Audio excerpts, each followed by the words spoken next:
Hello friend, আসসালামু আলাইকুম। আমার এমডি ফ্যামিলি ব্লগে তোমাদের সকলকে জানাই স্বাগত। আর আশা করি তোমরা সকলেই ভালো আছো, আমি আলহামদুলিল্লাহ ভালো আছি। তো সরি, সবকে গুড মর্নিং বলতে ভুলে গেছি। তো গুড মর্নিং, শুভ সকাল। তো দেখো, সকালে প্রথমেই আমি তোমাদেরকে চা করা থেকে একদম ব্লগটা শুরু করলাম। তো আজকে আমি উঠে গেছি, 8:30টার সময় উঠেছি, অনেকটা দেরিতে মা মেয়ে একসঙ্গে উঠেছি। তো দেখো, ওইদিকে চা বসালাম, একদিকে মেয়ের খাবার বসালাম। অন্যদিন কিন্তু তোমরা দেখো আমার মাই চা খাবার সব রেডি করে রাখে। তো আমার মায়ের শরীরটা খারাপ, জ্বর হয়েছিল, যার জন্য আমি উঠে এগুলো করতে শুরু করলাম। তো চলো, ভিডিওটা তোমরা দেখতে থাকো, সঙ্গে থাকো। আর এইদিকে দেখো, চাটা খেয়ে নিয়েছি, তা করতে দেখো মাছবালা চলে এসছে, মাছবালা কাকু। তো মাছ নিতে চলে এলাম। মাছ যেহেতু নিতাম না, কালকে মাথার ঝোল ছিল, আর মেয়েকে ভাবলাম ওটাই দেবো আর ডিম করে দেবো। তো দেখো বলছে না, মাছ খাবো। তো দেখলাম তাহলে ঠিক আছে, খাবে যখন বলছে তো নিতে আসি। তো নিতে এলাম, তো দেখছি সিলভার কাপ মাছ, আর তাছাড়া ভালো কোনো দেশি বড় মাছ ছিল না। তো সিলভার কাপটাই নিয়ে নিলাম। তো কে তোমরা সিলভার কাপ মাছ পছন্দ করো অবশ্যই আমাকে কমেন্টে জানাবে। তো এই দেখো, এটা ছিল 800 ওজনের সিলভার কাপ মাছ। তো মামিও চলে এসছে মাছ নিতে, মামি আমার পাশে দাঁড়িয়ে আছে মাছ নেওয়ার জন্য। তো মামিকে বললাম আপনাকে আর মাছ নিতে হবে না, এটাই নিয়ে নিচ্ছি আমি, দিয়ে আপনাকে অর্ধেক আর আমরা অর্ধেক নিয়ে নেব। তো মামি বললো ঠিক আছে তাহলে। তো সেটাই দেখো করছি এখন। মাছবালা কাকুই কিন্তু মাছটা কেটে দেয় খুব ভালো। আবার মাছ বাছা কাটা এগুলো ঝামেলার জন্য মাছবালা কাকুকে বলি, মাছবালা কাকু কিন্তু আমাদেরকে সবসময় মাছটা কেটে দেয়, বেছে দেয় না অবশ্য, আঁশটা আমাদেরকে ঘরে নিয়ে গিয়ে ছাড়াতে হবে, কিন্তু কেটে দেয় কাকু। তো তাই দেখো মাছটাকে এখন মানে অর্ধেক অর্ধেক করে ভাগ করে দিচ্ছে। আর আমি যেহেতু পেটিটা মেয়ের জন্য আমার মামুনি সবসময় বড় করে রেখে দেয়, পেটিটাকে কাটে না। তো ওই জন্য দেখো মাছবেলাকে বললাম যে পেটিটাকে কাটবেন না, পেটিটা বড় করে থাক। আর মামি বললো থাক, আমি ঘরে কেটে নিব। তো মামি ঘরে কেটে নিবে, আর আমি বড়টা রেখে দিতে বললাম। তো সিলভার কাপ মাছ আমাকে খুব একটা ভালো লাগে না খেতে, কারণ এই মাছবালা কাকুটা এত আগে সিলভার কাপ মাছ আনতো, আর এত আমরা খেয়েছি, মানে বড় বড়গুলোই আনতো, তো তখন প্রচুর খেতাম। মানে আগে আমি সিলভার কাপ মাছটা খুব পছন্দ করতাম, যার জন্য মাছ সিলভার কাপ নিয়ে আসলেই মামুনিকে বলতাম নাও। আর মামুনি নিত আমার জন্য বড় বড়, মানে সিলভার কাপ মাছের পেটিটা আমার খেতে খুব পছন্দ ছিল আগে, তার জন্যই। তো খেয়ে খেয়ে আমার একদম ঘেন্না ধরে গেছে, তার জন্য এখন আমাকে আর একটুও ভালো লাগে না। তো মেয়ে যখন বললো তখন মেয়ের জন্য নিতে হলো। তো ও মানে মাছটা পছন্দ করে, বিশেষ করে মাছের পেটিটা খুব পছন্দ করে। আর সিলভার কাপ মাছের পেটিটা কি বলতো, নরম হয়। বড় মাছের পেটিগুলো কি হয়, মানে চিবিয়ে ও গিলতে পারে না, ফেলে দেয়, মানে কাপড় টাইপের হয়ে যায়। আর এইগুলো ধরো মানে খুব একটা বড় মাছ নয়, তো তো ওগুলো মানে খুব একটা হয় না, চিবালে গিলতে পারে ও, তার জন্যই দেখলাম যে থাক তাহলে নিয়ে নিই। আর তরকারিও সেরকম কিছু করবো না তাহলে। আর তোমরা কেয়াকে দেখতে পাচ্ছ না আমার ভ্লগে, তো ও গেছে টিসি আনতে, কারণ ও এখানে ভর্তি হবে, ও থাকে ওর নানুর বাড়িতে, তো সেখান থেকে আনতে গেছে টিসি। তো মনে হয়, আর এই দেখো এটা হচ্ছে অর্ধেক মাছটা, তো আজকে হয়ে যাবে দুপুরে রাত্রে। এইদিকে দেখো মামুনিদিকে চা দিয়ে দেবো, চাটা খেয়ে মামুনিকে আবার জ্বরের ওষুধটা খেতে হবে তার জন্য। আর মেয়ের জন্য বাটি নিয়ে চলে এলাম, মেয়ের ব্রাশ হয়ে গেছে, ওকেও খাওয়া, আর মেয়েকে খাইয়ে তখন আমি খাবো। আর তোমাদের দাদাভাই কিন্তু এখনও আসেনি। তো ফোন করলাম, দিয়ে বললো যে গাড়ির টায়ার পাংচার হয়ে গেছে, তো আমি এখানেই চা খেয়ে নেবো, বাড়ি আর যাবো না। তো মোড়েই গিয়ে ওখানে মুড়ি চা খেয়ে নেবে, বাড়ি তাহলে আর খেতে আসবে না তাই বললো। আর যদি আসছে তাহলে ভালোই, তো এখন বললো তো আসবো না, দেখি কী করছে। তো চলো, মামুনির জন্য চা নিয়ে নিয়েছি। আর আজকে ঘুগনি করিনি, ঘুগনি করা হয়নি, আমি রাত্রে ভিজাতেও ভুলে গেছিলাম। আর এখন দেখো মামুনির জন্য নিয়ে নেবো মুড়ি। তো মামুনি কিন্তু এমনি চানাচুর টানাচুর এসব কিছু দিয়ে মুড়ি খায় না, ওই ঘুগনি না থাকলে শুধু শুকনো তেল মেখে মুড়ি খায়। তো মামুনির জন্য একটু মুড়ি আর সরষের তেল দিয়ে দিলাম, ওটাই চা দিয়ে খেয়ে নেবে। আর আমার মেয়ে এখন কান্না করছে আর বদমাশি করছে, ও আমার পাশে দাঁড়িয়ে আছে, ভয়েসটা মিউট আছে বলে বুঝতে পারছো না। আর দেখো কোলে করে নিয়ে ওর খাবারটা আমি খুলছি, তোমরা বুঝতে পারছো কি জানি, ও কোলে আছে। আর ওর জন্য আজকে করেছি ওটস।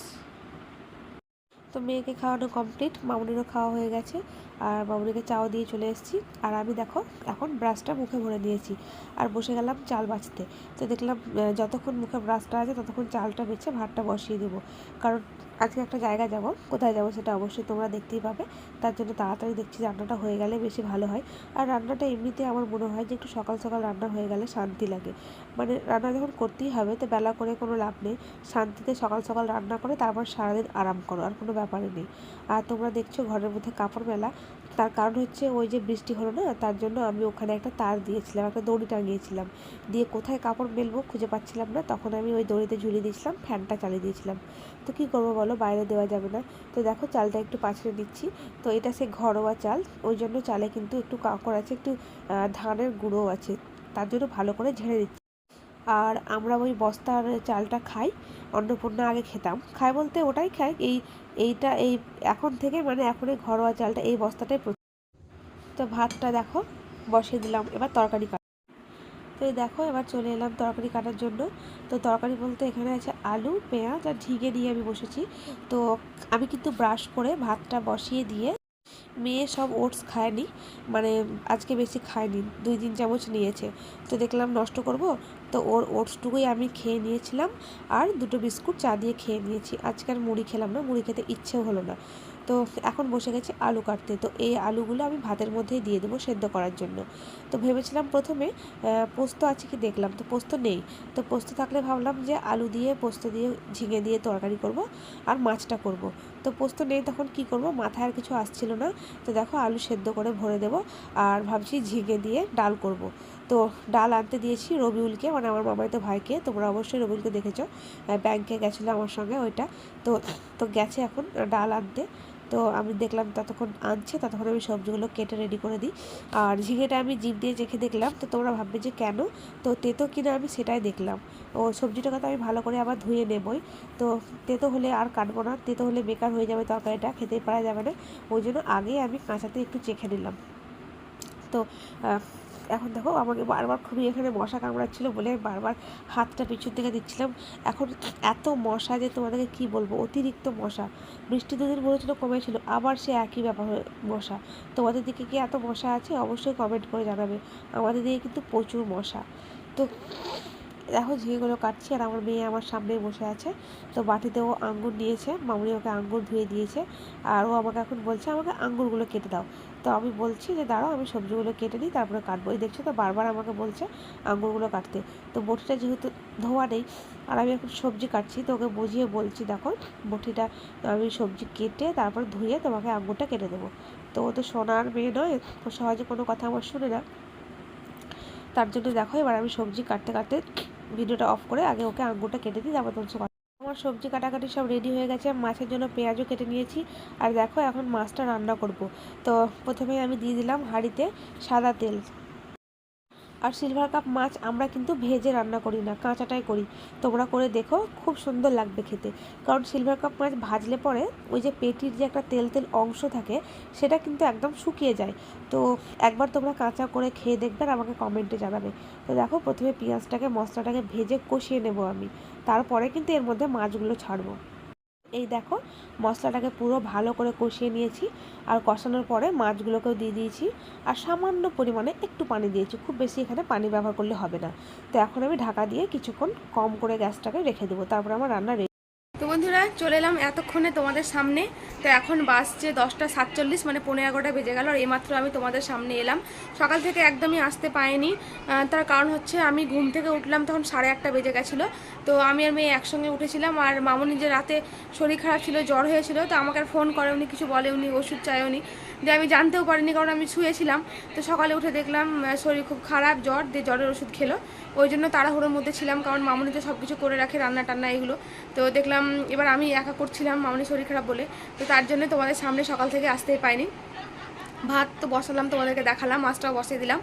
আর দেখো মেয়ে যে এখন মোবাইল দেখছে বসে বসে। আর এখনই এলো পাপা, তো দেখো নিয়ে এসছে আজকে পুরি, মুড়ি খাবে না বলছে, আর ঘুগনি আমি করতেও পারিনি। তো পুরি আর তরকারি নিয়ে এসছে, তো পুরি তরকারি খাবে। এখন গেছে গোসল করতে, আসুক তখন ওকে খেতে দেবো। আর আজকে তোমাদেরকে শেয়ার করা হয়নি। তো চলো আজকে যাব হচ্ছে একটু বাজারে যাব। তো এখন আর বলবো না, থাক, একবারে যাব তখনই তোমরা দেখতে পাবে। এখন আর বললাম না, একবারে গিয়ে তখন কি নিচ্ছি আর কেমন নেব সেটা সবটাই তোমাদের সঙ্গে শেয়ার করব। তো এখন একটু সারপ্রাইজ হয়ে থাক। তো ঠিক আছে বন্ধুরা, চলো ব্লগটা দেখতে থাকো, সঙ্গে থাকো। তো এই দেখো তোমাদের ভাইয়া চলে এসছে। তো আমি তোমাদেরকে বললাম যে ও বাইরে মুড়ি খেয়ে নেবে, তো বাইরে আর চপ পুরি খায়নি, ও ওখান থেকে পুরি আর তরকারি কিনে নিয়ে এসছে ঘরে খাবে বলে। কারণ গোসল করেনি তো তার জন্য আর বাইরে খায়ও নি, সকাল সকাল গোসল করে নেয়, কারণ একবারে বেরিয়ে যায়। বেরিয়ে গিয়ে সেই মসজিদে নামাজ পড়ে। তো এবার যদি বাড়ি এসে আবার দুপুরে গোসল করে তাহলে নামাজটা ওর মসজিদে পড়া হবে না। তার জন্য ও সকালে একদম গোসল করে বেরিয়ে যায়, যাতে একবারে মানে আর না আসতে হয়। মসজিদে নামাজ টামাজ পড়ে ওই বাড়িতে খাওয়া দাওয়া করে তারপরে তখন একদম বাড়ি আসে ওই মোটামুটি 2:30টার দিকে। 15-3টেও হয়ে যায় কোনো দিন, কোনো দিন আবার তাড়াতাড়িও চলে আসে। তো দেখো আমার মেয়েকে মশা কামড়াচ্ছে বলে বারবার ও চুলকে দিচ্ছে। আর নিচে ওদেরকে জানো তো এভাবে মেঝেতে কেন খেতে দিই, তোমরা হয়তো ভাববে মেঝেতে এভাবে খাচ্ছে, কারণ আমার মেয়ে ফেলে। তো এবার মানে কিছু বিছালেও বারবার ও সব কিছু তরকারি খাবার এগুলো ফেলে, যার জন্য নিচে মেঝেতে বসে বসে খাই। দিয়ে মেঝেটাকে তখন আবার একটা ভিজে কাপড় দিয়ে ভালো করে মুছে দিই, ওই জন্য ওদেরকে মেঝেতেই দিই। আর এখন আমি ভিডিওটা চালিয়ে রেখে দিয়েছিলাম, দিয়ে আমি কিন্তু রান্নাঘরে আমার কাজ করছিলাম, আর ওর পাপা আর ও ছিল। তো দেখো তোমাদের দাদা ভাই কাশছে, ওর হয়তো গলাতে খাবার লেগে গেছে, তো আমি বুঝতে পারছিলাম না। আমি রান্নাঘরে ছিলাম, তারপর দেখলাম ও কেন কাশছে বলে আমি এলাম, দিয়ে ওকে আবার পানির বোতলটা হাতে দিলাম, আর দেখলাম তো ভিডিও চলছে। তো তোমাদের ভাইয়া দেখো খেয়ে দিয়ে চলে গেল, আর আমি এখন কলপাড়ে চলে এলাম। তো এই যে আমাদের এই জারকিনটা আছে রান্নাঘরে, এটাতে পানি ভরা থাকে, তো এটাতে পানি ভরাই হয়নি। তো দেখো এখন আমি এটাতে পানি ভরে দিব। তো দেখো চলে এলাম এখন জারকিনটা ধোয়ার জন্য। আর এই দেখো আমার মেয়ে আমার পিছন পিছন চলে আসছে, ওকে বারণ করছে নিচে পানি আছে আসতে হবে না, তবুও কিন্তু শুনছে না। তো এখন আমরা পানি টানি ভরে তারপরে গোসল করব। তো ভালো করে জারকিনটাকে ধুয়ে নিচ্ছি। কেয়া থাকলে কিন্তু এই কাজটা কেয়াই করে, সত্যি কথাই বলছি।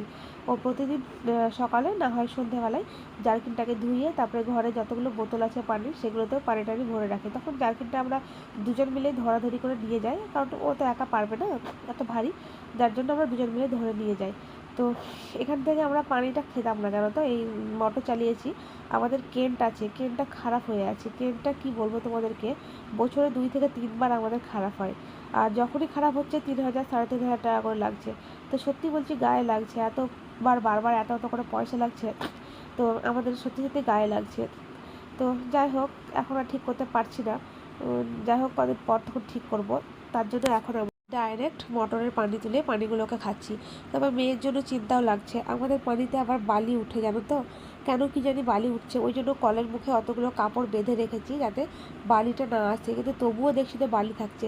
আর মেয়ে খাচ্ছে ওই পানি, ভয়ও লাগছে, কিছু করার নেই। তো দেখি এখন কবে ক্লিনটা ঠিক করা হচ্ছে, জানি না এখন কখন ঠিক হবে। তো দেখো জারগুলোকে আমি ভরে নিলাম, এখন একটা একটা করে আমি বোতলগুলোকে ভালো করে ধুয়ে ভরে নেব। আর জারটা কিন্তু আমি তুলে নিয়ে যেতে পারবো না, জারটাকে রেখেই দেবো এখানে। তো পরে তখন জারটা তোলা যাবে, আমি একা তুলতে পারবো না। আর ওই দেখো আবার আমার মেয়ে চলে এসছে আমার কাছে। তো ও এইসব পানি ঘাঁটতে না প্রচণ্ড ভালোবাসে, ওকে যদি পানি ঘাঁটতে দেওয়া হয় তো ওর আর কিচ্ছু চায় না। তো দেখো শুধু শুধু বাহানা করে চলে এসেছে হাত ধোয়ার জন্য। তো আমি একটু পানি দিয়ে হাত ধুয়ে দিলাম, তোর হলো না, তার জন্য কান্না করছিল। দেখো কি সুন্দর আমার কথা শুনে বোতলগুলো নিয়ে যাচ্ছে। তো বন্ধুরা দেখো এখন যাচ্ছি, রেডি হয়ে গেছি, কিন্তু গোসল টোসল করিনি, শুধুমাত্র রান্নাটা ওই ভাত আর মাছটা হয়েছে, আর আলু সেদ্ধটা হয়েছে, আর ডালটা শুধু 2টো সিটি মেরে বন্ধ করে দিলাম। হ্যাঁ গ্যাসে তো কিছু চাপা নাই, তো মাছ বন্ধ করে দিয়েছি কখন। তো ডালটাকে শুধু 2টো সিটি মেরে বন্ধ করে রেখে দিয়েছি। এই দেখো নুরায় সাজুগুজু করেছে। তো চলো যাচ্ছি কোথায় সেটা দেখতে পাবে এখন।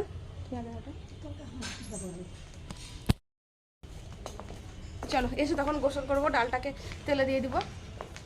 এখন আমরা যাচ্ছি। রায়া কোথায় যাচ্ছ? কি করতে?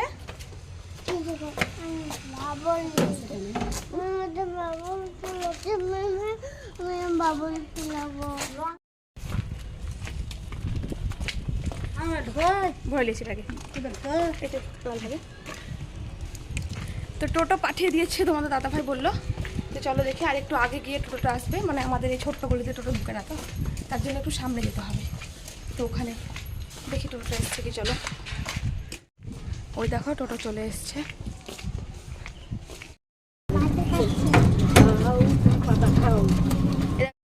তো এই দেখো আমরা কিন্তু চলে এসেছি হচ্ছে ফার্নিচারের দোকান, তো তোমাদেরকে তখন বলিনি। তো আমরা ফার্নিচারের দোকান চলে এসেছি, আর চেয়ার দেখছি, আর এখান থেকে একটা আলনাও পছন্দ করে নিয়েছি। তো সেটা তোমাদেরকে আর এখানে দেখালাম না, একদম বাড়িতে গিয়ে তো এই দেখো মেয়ে বসে আছে, তোমার দাদা ভাইও আছে। তো এই চেয়ারগুলো নিয়েছি, তো চেয়ারগুলো ভালো করে মুছে দিচ্ছে। বন্ধুরা চলে এলাম বাড়ি, অনেক বেলা হয়ে গেছে, 1:45 বেজে গেছে। চলো গোসল করাবো। তো এখন মেয়েকে গোসল করে দিব। আর ওই ফার্নিচারের দোকানে গেলাম, তোমরা দেখলেই তো কি নিলাম সেটা অবশ্যই দেখতে পাবে। তো ওরা বললো 2টোর সময় ওদের গাড়ি করে পাঠিয়ে দেবো, তার জন্য আমরা এখন বাড়ি চলে এলাম। ট্রলিতে করে আসবে, ওদের দোকানের ট্রলি আছে, তো ওরা পাঠিয়ে দিবে 2টোর সময়তে। তখন অবশ্যই তোমাদেরকে দেখাবো কি আসলো। এমন কোনো হাইফাই জিনিস আমরা নিইনি, তবে যেটুকুই নিয়েছি আমাদের কাছে ওটাই অনেক ভালো, তখন তোমাদেরকে অবশ্যই শেয়ার করবো। তো ঠিক আছে বন্ধুরা, এখন মেয়েকে গোসল করে দিই, তোমরা সঙ্গে থাকো, আমার ব্লগটা দেখতে থাকো। তো এই দেখো বন্ধুরা, এই আলনাটা নেওয়ার জন্যই তখন গেছিলাম, তো তখন তোমাদেরকে দেখাইনি, ভাবলাম বাড়িতে আসুক দিয়ে তখন একবারে দেখাবো। আর এই দেখো আমার মেয়ে এখন থেকে কাপড়গুলো রাখতে শুরু করেছে।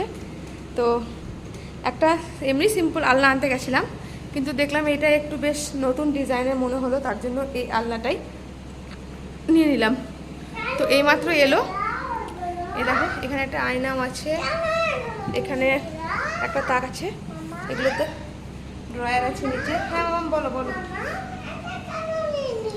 আমি নিয়ে নিলাম, আমি পরে রেখে দিচ্ছি গুছিয়ে। তো এটাকে ধুলো ছিল প্রচণ্ড, তখন ধুলোটাকে ভালো করে মুছলাম। আর এই দেখো 4টে চেয়ার। এই দেখো এই চেয়ারগুলো তখন তোমরা দেখেছিলে, তো এই চেয়ারগুলো 4টে। তো আমরা লাল কালার খুঁজছিলাম, কিন্তু লাল কালারটা হলো না, আরও 2-3টে কালার ছিল, ভালো লাগলো না। তো লালের পরে দেখো এই সবুজটাই ভালো লাগলো, তার জন্য এই সবুজ চেয়ার। এই যে 2টো, এখানে এখানে একটা, আর মামুনি একটা মুছছে, 4টে। তো তোমাদেরকে তো দেখিয়েছিলাম যে এখানে আমাদের একটা সোফা ছিল, সোফাটাকে সরিয়ে নিয়েছি, তার জন্য চেয়ারগুলো নিয়েছে মামুনি, এখানে চেয়ারগুলো রাখবে বসার জন্য। সোফাটা মানে একটু মোটা মানুষ যদি বসে তো অনেকটা বসে যাচ্ছে সোফাটা, ওই জন্য সোফাটাকে মামুনি এখান থেকে ওই রুমে সরিয়ে দিল। আর এই চেয়ারগুলো এখন এখানে রেখে দেবে, এই সামনে 2টো রেখে দেবে, সবগুলো রাখবে না। তো চেয়ারের কটা খুব দরকারও ছিল আমাদের ঘরে, যার জন্যই। আর আরও 2-একটা সোফা আমরা দেখে এলাম, ভালো লাগলো, দেখি যদি হয়তো নিলে পরে অবশ্যই শেয়ার করব। তো চলো এখন আলমারিটা দেখি ঘরে আমি কোথায় লাগাবো। ঘরের মধ্যে জায়গা নেই আলনা লাগানোর, তবুও আলনাটা নিলাম। এবার দেখবো যে দেখি ঘরের কোথায় মানে আলনাটা সেট করা হয়, যদি দরকার পড়ে তো শোকেসটাকে হয়তো সরাতে হবে, বাইরে বের করতে হবে। তো দেখাই যাক যদি কোনোভাবে এখন লাগানো যায়। তো কোথায় লাগাচ্ছি, কোথায় রাখবো, অবশ্যই তোমাদেরকে তখন দেখাবো। বন্ধুরা এখন বাজছে হচ্ছে 8:35। তো 8:35-এ আমি একদম তোমাদের সামনে লাইভে এলাম। তো যাই হোক, কিছু অঘটন ঘটে যাওয়ার জন্য আমি এতক্ষণ কোনো ভিডিও করতে পারছিলাম না, বা আর ভিডিওটা বেশি বড় করতে পারলাম না। যাই হোক, অঘটনটা ঘটেছে আমাদের মানে এই বাড়িতে না হলেও আমাদের কাছের লোকের সঙ্গে, যেটা বললে হয়তো তাদের পারিবারিক সমস্যা হতে পারে, বা তাদের কোনো সমস্যা হতে পারে, যার জন্য আমি তোমাদের সামনে শেয়ার করতে পারছি না। এটা তাদের মানে আছে। তো যাই হোক, খুব দুঃখজনক ঘটনাটা একটা ঘটেছে। এরকম ঘটনার জন্য কোনো মায়ের সঙ্গে না ঘটে।